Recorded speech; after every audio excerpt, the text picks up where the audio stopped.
the British decided to ally traditional merrymaking to the Christian church. One aspect of this is financial.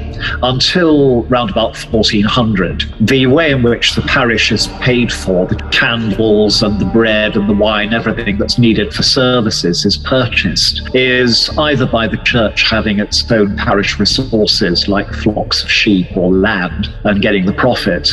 And then around 1400, the idea came in that everybody would have a better time if the cash was raised by merrymaking. And now the church annexes them, and most of the money for the church is raised by seasonal festivity, by throwing parties, which everybody joins in, with all these condemned pastimes going on.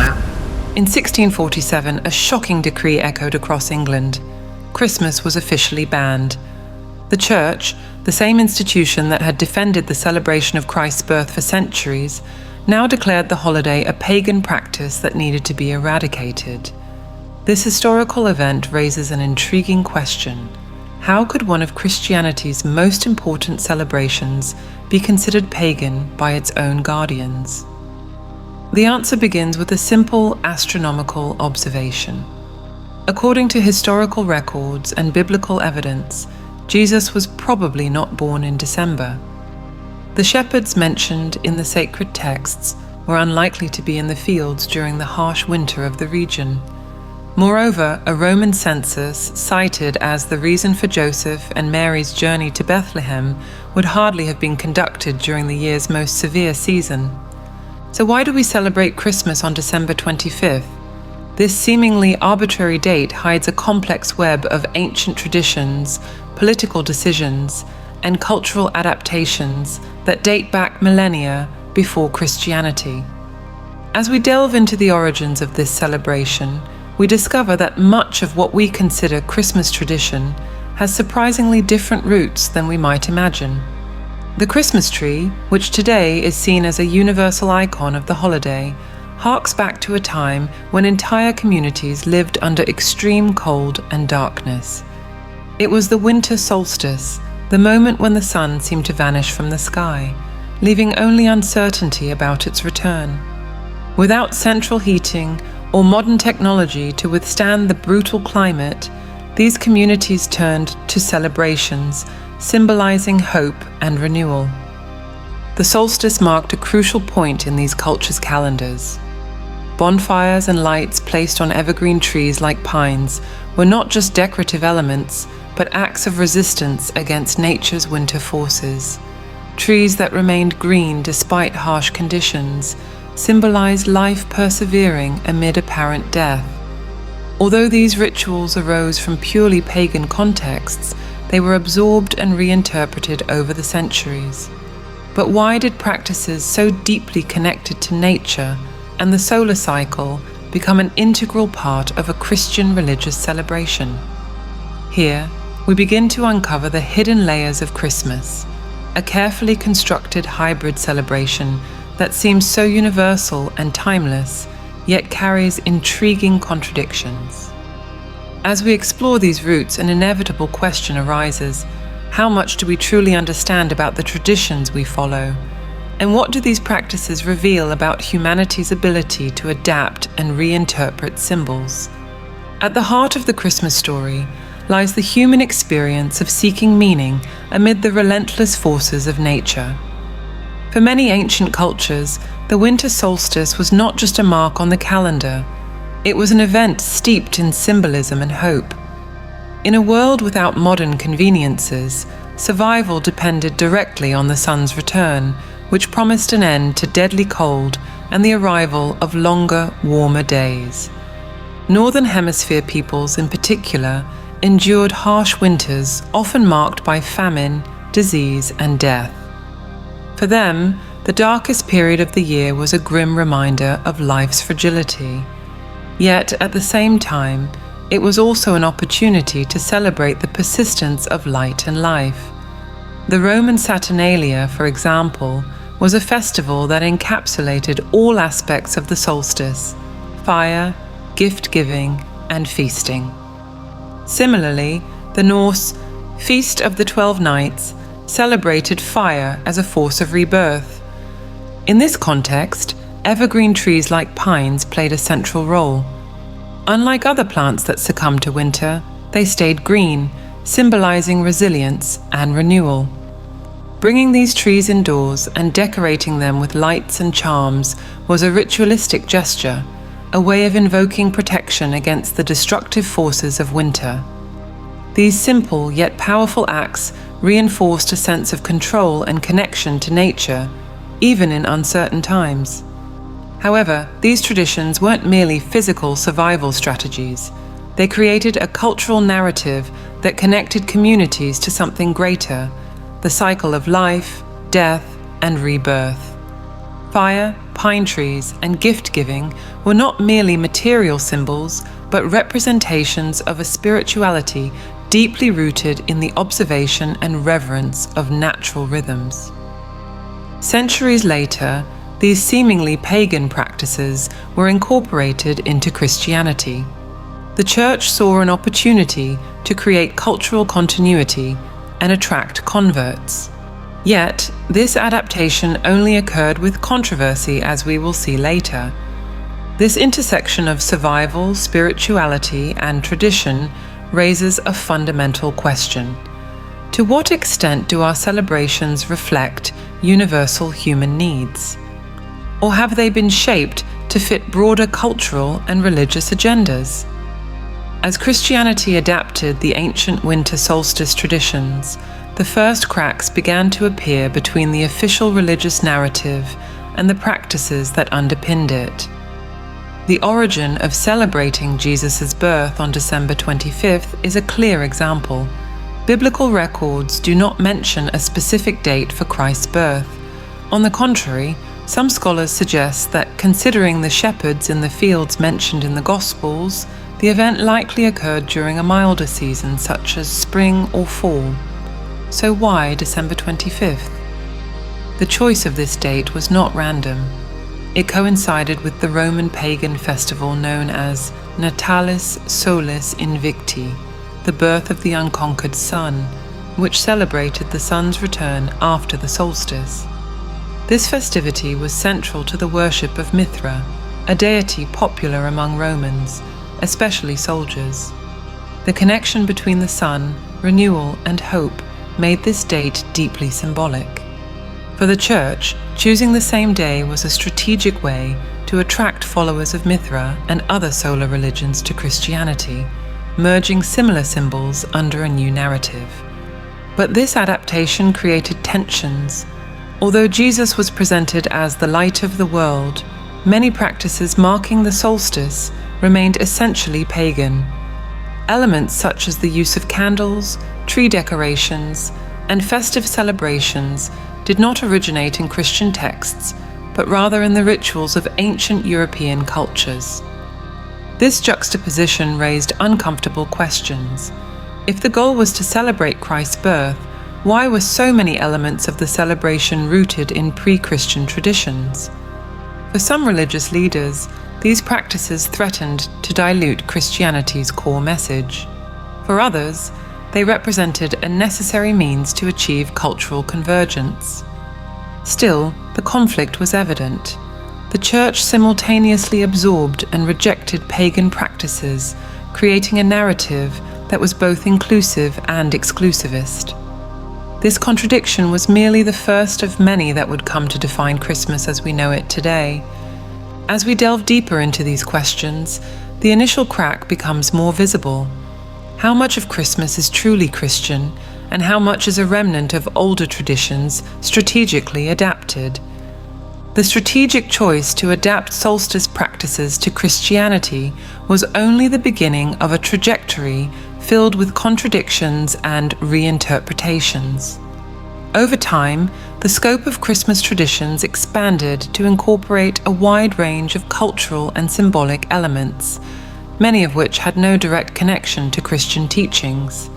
This process, while effective in integrating diverse communities, left a trail of doubts about the spiritual authenticity of Christmas as we know it today. A clear example is the figure of St. Nicholas, whose origins trace back to a 4th century Christian bishop known for his generosity.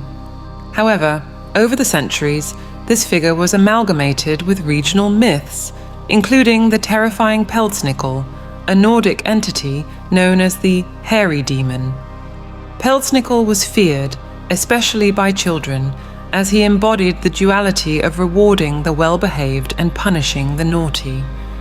This figure was gradually softened and transformed into the kind-hearted Santa Claus, popularized in the United States as a symbol of gifts and joy. Yet even this reinterpretation reveals inconsistencies. The transition from a disciplinarian, somber figure to the cheerful commercial icon we know today was not merely a cultural evolution, but also a calculated decision to meet the needs of an increasingly consumer-oriented society. The modern Santa Claus, with his red suit and white beard, was cemented in the collective imagination thanks to 20th century advertising campaigns, reinforcing his association with Christmas commerce. Other equally significant elements were incorporated in seemingly disconnected ways. Gift-giving, for instance, is often associated with the Magi's visit to Jesus. However, in practice, its roots lie in pagan traditions of offering tokens of good luck during the solstice. Similarly, the use of candles, wreaths, and lavish celebrations reflects more of Roman Saturnalia than any original Christian rite. This expansion of Christmas practices did not occur without resistance. During the 17th century, Puritans in England and the United States attempted to ban Christmas celebrations, arguing that they were excessively pagan and incompatible with Christian values. For them, the holiday had become an excuse for indulgence and disorder, straying far from any spiritual meaning. This resistance, though temporary, highlights the persistent tensions between adopted practices and what they were meant to represent. When we view these traditions from a broader perspective, the contradictions start to pile up. If Christmas is a religious celebration, why is it so deeply rooted in practices that predate Christianity? And if it is a spiritual holiday, why is it so overwhelmingly dominated by materialistic consumption? These questions pave the way for a deeper analysis of the cultural, political, and economic motivations that have shaped modern Christmas. The analysis of Christmas contradictions reaches a critical juncture when we begin to understand how this celebration's practices have been transformed into a tool for cultural and political control. The first major revelation is that the Church's adoption and adaptation of pagan traditions were not merely a conversion strategy, but a way to consolidate power and align diverse cultures under a unified religious narrative. The choice of December 25th to mark Jesus' birth not only coincided with the celebrations of Natalis Solis Invicti, but also represented an effort to suppress other traditions competing for spiritual significance. The cult of Mithras, popular among Roman soldiers, offered rituals of renewal and sacrifice that rivaled Christianity's promises of salvation. By incorporating the symbolism of the sun and rebirth, the Church effectively recontextualized familiar practices, making them part of a new narrative that served its objectives. This process was not purely spiritual, but also political. In the ancient world, festivals were not merely moments of celebration, but events deeply rooted in the social and economic fabric of communities. By Christianizing the winter solstice, the Church not only absorbed cultural practices, but also subdued the identities of local populations. This strategy allowed religion to become a unifying force, albeit at the expense of the authenticity and uniqueness of original traditions. The crucial point to understand lies not only in the deliberate adaptation of these practices, but in the profound implications that this adaptation carries. The very essence of Christmas, which many believe to be a pure and untainted celebration, is in reality a mosaic of cultures and influences carefully selected to meet the social, political, and economic needs of specific periods. The result of this transformation was the creation of a celebration that, while deeply rooted in symbols and traditions, lost its direct connection to its spiritual origins. Christmas has become a hybrid event, bringing together religious and secular elements in an often uneasy balance. As we explore the consequences of this reinterpretation, an inevitable question arises: how much of our modern celebrations truly reflect spiritual values, and how much have historical conveniences shaped them? What emerges is not merely a hybrid narrative, but a celebration shaped by centuries of pagan, religious, and cultural influences, reconfigured to meet the demands of different eras. Each element, no matter how familiar it seems, carries a story of adaptation and reinterpretation. The figure of Santa Claus exemplifies this. He began as St. Nicholas, a 4th century bishop known for his generosity. Over the centuries, however, he was amalgamated with regional folkloric figures like Pelsnickel, a Nordic entity that embodied both reward and punishment. Pelsnickel represented moral control, which was used to discipline children before being softened and transformed into the friendly symbol we know today. This transition reflects changes in cultural needs, with Santa Claus evolving from a disciplinarian figure to a symbol of generosity and joy, more aligned with modern expectations. The practice of exchanging gifts, so central to contemporary Christmas, has equally deep roots. Though generally associated with the Magi who presented gifts to baby Jesus, this tradition is actually a direct inheritance from pagan festivals like the Roman Saturnalia. During these celebrations, Romans exchanged gifts as gestures of goodwill and renewal. In modern Christmas, this act of exchange has been amplified by a consumer culture where the material value of gifts often outweighs their symbolic meaning. Another essential symbol is the Christmas tree. Originally associated with solstice rituals, evergreen trees symbolize the persistence of life amid winter. Decorating them with lights and charms was a ritual practice meant to ward off winter's dangers and celebrate resilience. However, in the contemporary world, Christmas trees are widely seen as decorative ornaments, often commercialized and stripped of spiritual significance. The impact of globalization on Christmas has reinforced this disconnection.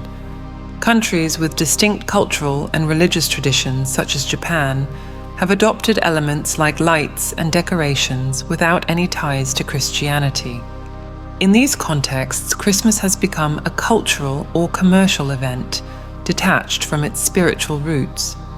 This globalized adoption reinforces the secular nature of Christmas, transforming it into a universally recognized event, increasingly disconnected from its religious origin. These revelations show that modern Christmas is less a celebration of faith and more a reflection of the cultural and economic dynamics that shaped its evolution. Every element, from twinkling lights to gift exchanges, bears the mark of an era and intentions often far removed from the meaning we claim to preserve. The question remains, what are we truly celebrating, and to what extent do our traditions reflect the values we aim to convey? Modern Christmas is a construction full of paradoxes. Each symbol, practice, or date reveals a layer of reinterpretation that often obscures its original origin or meaning. Among the many traditions, the most intriguing aspect is how the celebration has been shaped to meet social and political needs, often drifting away from its spiritual roots. Take December 25th, for instance. Although widely accepted as the birth date of Jesus, there is no solid historical basis for this claim. The choice of date was strategically aligned with Natalis Solis Invicti, a Roman pagan festival celebrating the return of the sun after the winter solstice. This integration allowed Christianity to connect with populations that already revered the sun as a symbol of renewal and hope. However, this decision created a dissonance. While the date became central to Christian liturgy, its origin points to pragmatic and cultural motivations. The central symbols of Christmas further reinforce this disconnect. The evergreen tree, which symbolized resilience and life in pagan rituals, has become a widely decorative ornament. Candles, originally used to celebrate light amidst darkness, are now purely aesthetic elements. Even Christmas feasts, once focused on spiritual renewal, have been replaced by celebrations centered on consumption and excess. These elements, while widely accepted, highlight how original spirituality has been replaced by traditions adapted to secular and material contexts. The figure of Santa Claus personifies this transformation. Over the centuries, he evolved from a Christian bishop to a regional folk figure and, eventually, to the universal symbol of joy and gift-giving. His rise as the face of modern Christmas not only overshadowed Jesus' role in the celebration, but also reinforced a narrative centered on material generosity rather than spiritual charity. Contemporary consumerism has exacerbated these contradictions. The exchange of gifts, once a symbolic gesture, has been co-opted by a market logic emphasizing material value. Commercial campaigns promote a vision of Christmas, where happiness is directly tied to consumption. This not only perpetuates a cycle of debt for many families, but also diverts attention from the core values the celebration is supposed to represent: humility, generosity, and spiritual connection. The true climax of these revelations is the realization that today's Christmas is less a celebration of faith and more a reflection of the cultural changes that have shaped society. Each element of the festivity has been adapted to specific social and economic contexts, often at the expense of its spiritual authenticity.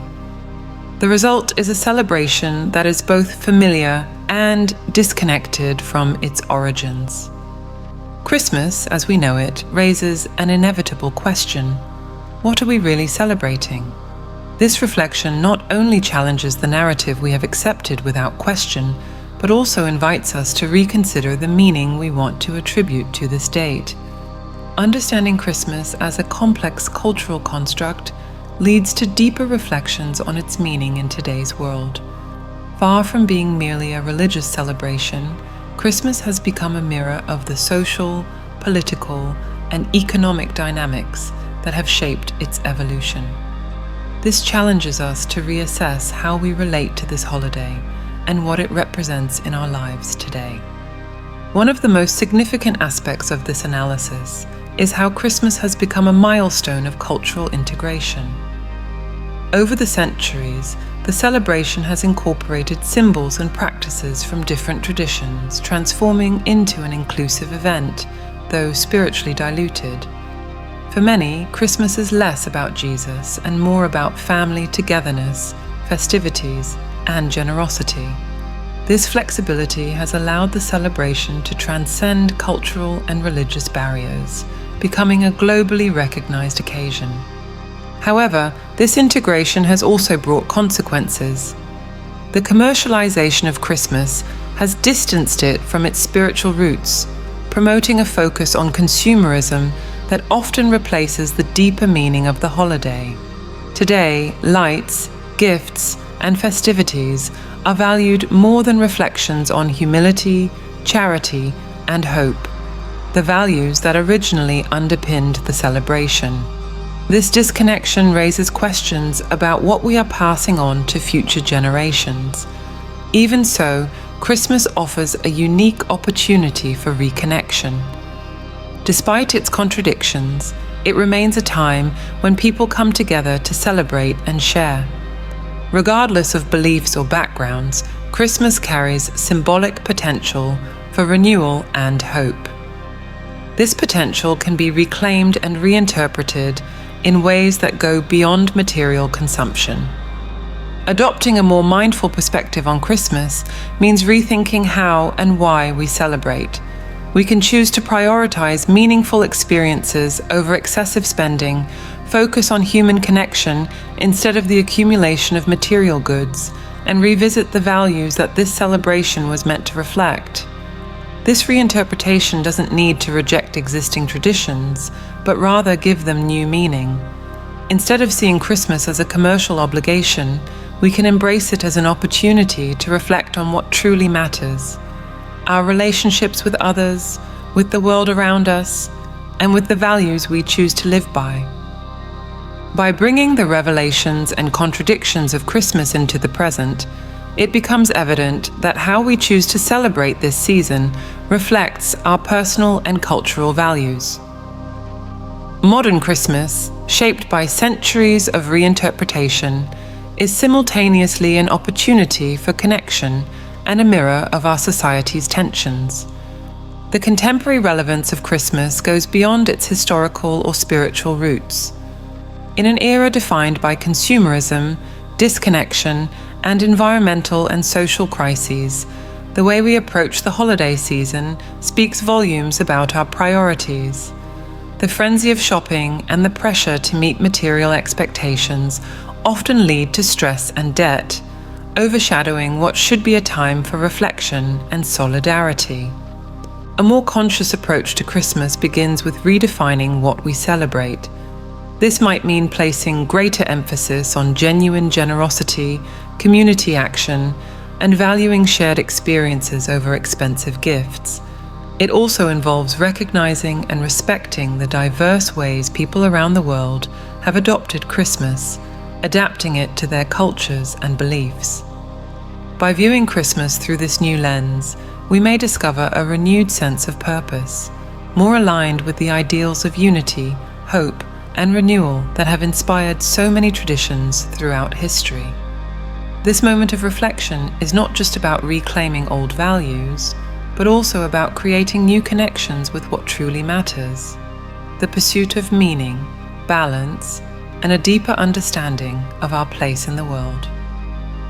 Every change starts with understanding your role as a co-creator, and the only way to connect with this divine intelligence is through meditation. We've developed a set of audio tools to help you access this higher state of consciousness.